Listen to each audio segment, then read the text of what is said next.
Next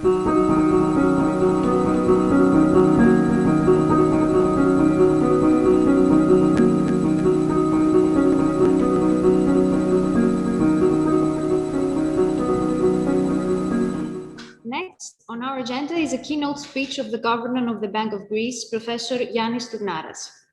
The Bank of Greece is one of the first central banks in the globe putting climate change at the top of the agenda, setting up the Interdisciplinary Committee on Climate Change Impact Assessment and exerting international leadership towards sustainable finance and climate resilience. Governor Stournaras is here today to present all these flagship initiatives, laying emphasis on the significant role that the banking system has to play in promoting the necessary financial tools for a sustainable recovery. Exceptionally honored to welcome you, Governor Stournaras. Well, it is a great pleasure to be here with you today and have the opportunity to share my thoughts on climate neutrality, circularity, and sustainable finance. Economic growth has come at a growing cost to the environment. It is telling that humanity's demand for ecological resources and services in a given year exceeds what Earth can regenerate in that year. And in fact, we need more than 1.5 planets to support our current consumption patterns. Sustainability is therefore highly relevant for our generation, as well as for generations to come, and redefining the concept of growth in a sustainability context will be crucial for our future path. Under conditions of depletion of natural resources worldwide, a focus on more efficient use and minimization of waste emerges as the only and urgent option. The model of a linear economy prevailing today, that is sourcing, manufacturing, usage, and disposal, on which most economies since the Industrial Revolution have relied, is no longer sustainable. Just like nature, which operates in a circular manner, business activities can become sustainable by switching from the linear model to a circular one. Circular economy means that the value of products, materials, and resources is maintained in the economy for as long as possible and waste generation is minimized. In changing the current extractive industrial model, the circular economy model aims to redefine growth and provide society-wide benefits by decoupling economic activity from the consumption of finite resources, by transitioning to renewable energy sources, and by reducing the negative impacts of the linear economy. The development of circular business models will require innovation and structural change of production and consumption systems alongside technological change. For example, interventions on the supply side, such as eco-design and longer life cycle of products, as well as on the demand side, through a change in consumption and dietary patterns and a more efficient management of waste. This transition is expected to have a positive effect as the circular model builds economic, natural, and social capital and represents a systemic shift that builds long-term resilience by generating business and economic opportunities with environmental and societal benefits. According to UNEP, the transition to a circular economy could generate $4.5 trillion in annual economic output by 2030. Financial institutions have a critical role to play, scaling up financing, accelerating the shift towards circular business models, managing related risks and exploring opportunities, such as the redesign and manufacturing process of products and services, digital solutions, waste management models, etc. At the moment, though, financial institutions lack awareness of circularity and still need to develop expertise, products, and services to harness opportunities. Of course, there is also an important role for governments and policymakers that need to provide incentives, policies, and frameworks in order to integrate circularity into financial products and services alongside current planning for the transition to a carbon-neutral economy. There is no question that climate change is today one of the most pressing sustainability challenges we are currently facing. In this context, the process of addressing climate change can undoubtedly be accelerated if established growth models are adjusted in order to ensure long-term sustainability. It is therefore important in tackling climate change to plan for a double transition to a carbon-neutral and also a circular economy.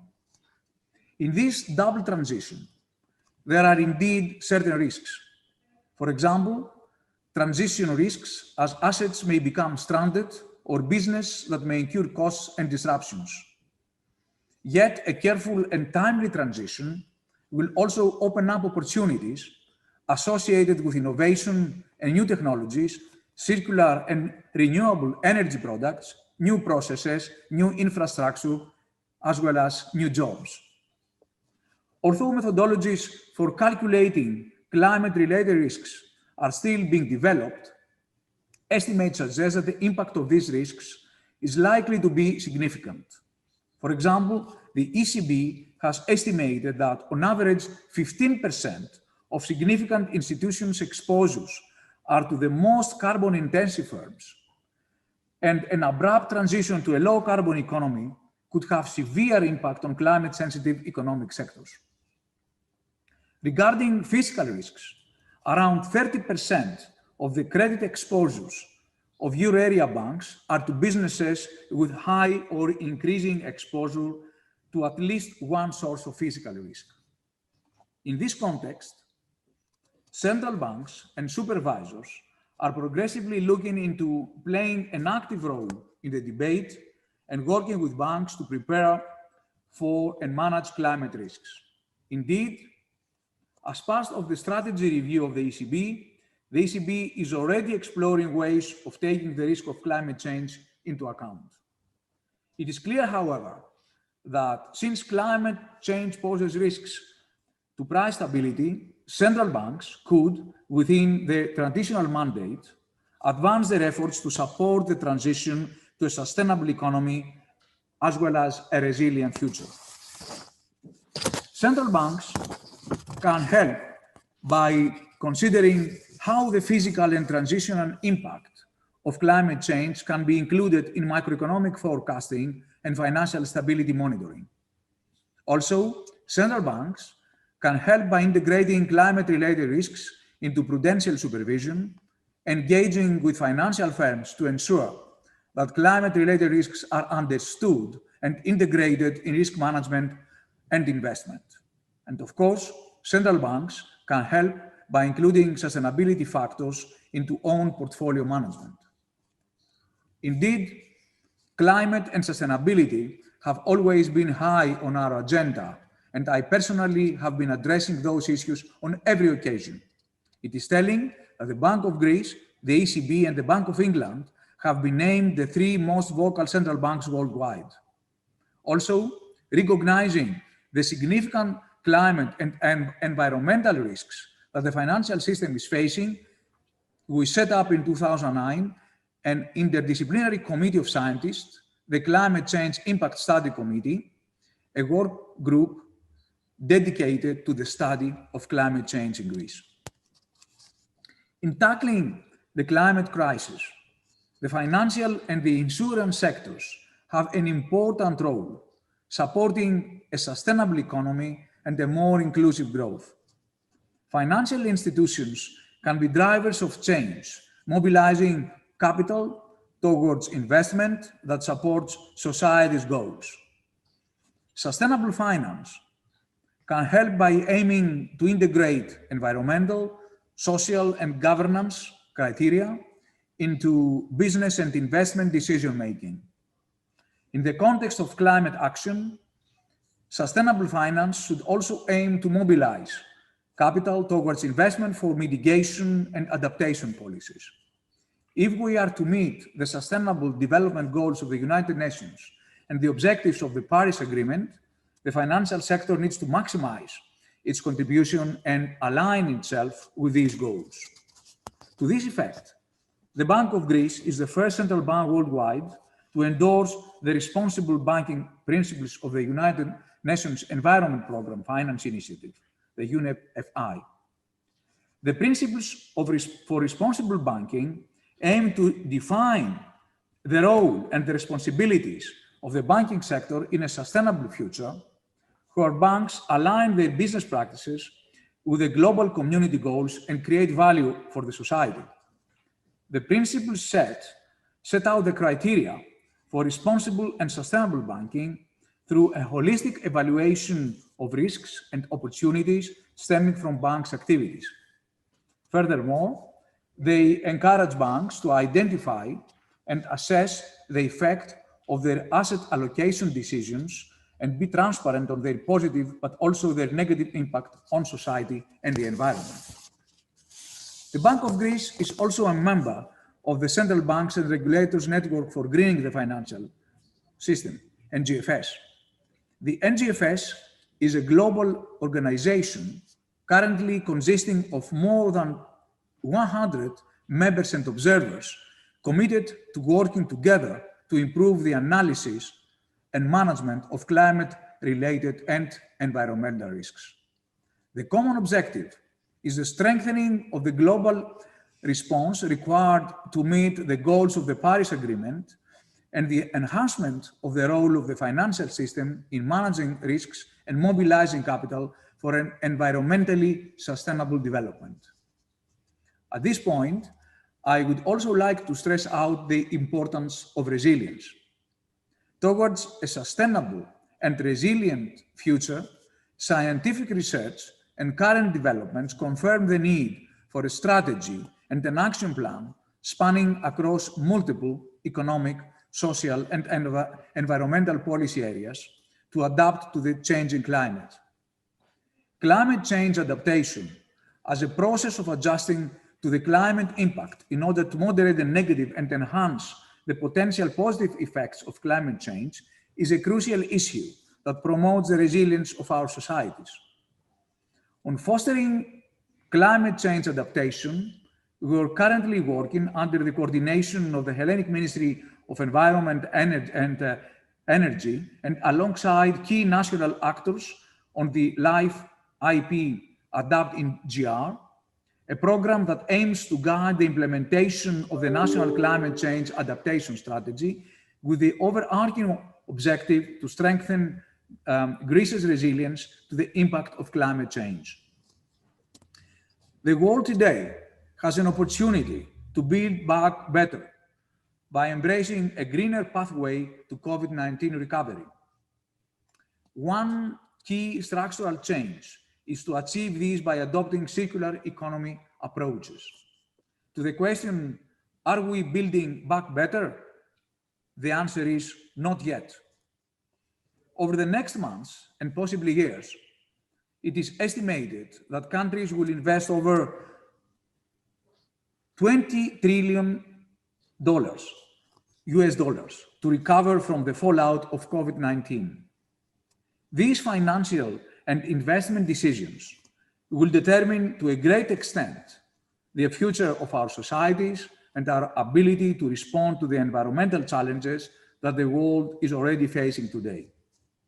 The pandemic recovery presents an excellent opportunity to reboot the economy, rethink, reskill, and redesign a more inclusive, sustainable, circular, and carbon neutral development pathway aligned with the UN Agenda the SDGs and the Paris Agreement. This is an opportunity we cannot afford to miss. Thank you. Thank you very much, Professor Stournaras. Allow me to say that your personal contribution and the support of the Bank of Greece is fundamental for the success of the second Athens Circular Forum, and we want you to thank you warmly for that. One quick question from our side. In your keynote speech, you focused a lot on the concept of risk. We see oftenly that the financial system is internationally accused for underestimating business as usual or linear risks and overestimating the circular and green transition risks. At the same time, we've seen that the World Economic Forum for one more year highlights the environmental risks as existential and catastrophic for humanity, ranking them in the first 5 places internationally. In that context, we would like to ask you how the Greek financial system can be better placed and equipped in order to evaluate the business as usual risks as well as the circular economy opportunities, and how this actually evolves and interacts with the ongoing developments on the EU taxonomy and the key initiatives of the Bank of Greece, like the ones we described before. Thank you. Okay, thank you. Well, there are many questions to be answered here.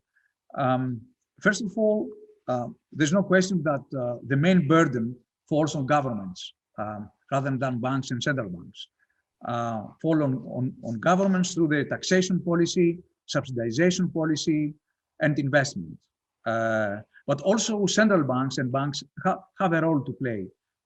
This is a Herculean task, and nobody can stay neutral or can stay distant.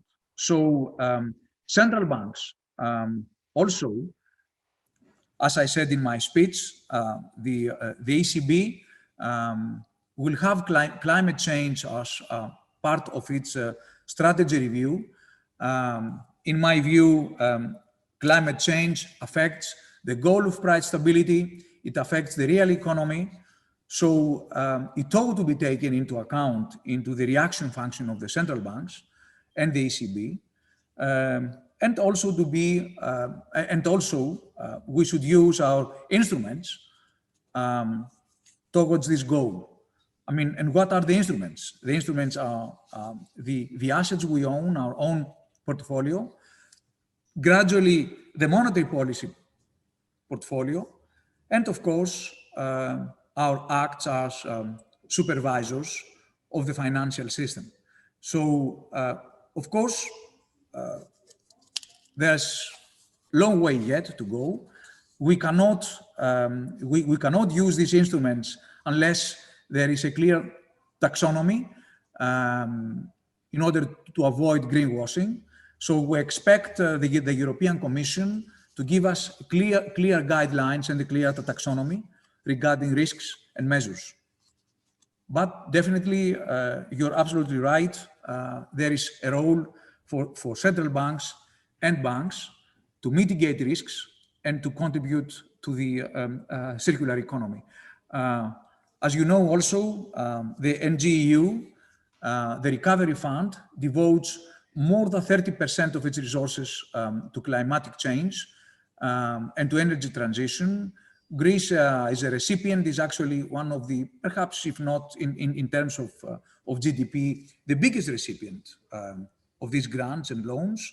So we have a huge opportunity, along with absorbing these funds to enhance our economy, also to help the transition to a greener economy and to a safer environment. Thank you. Thank you very much, Professor Stournaras, for sharing with us these valuable thoughts.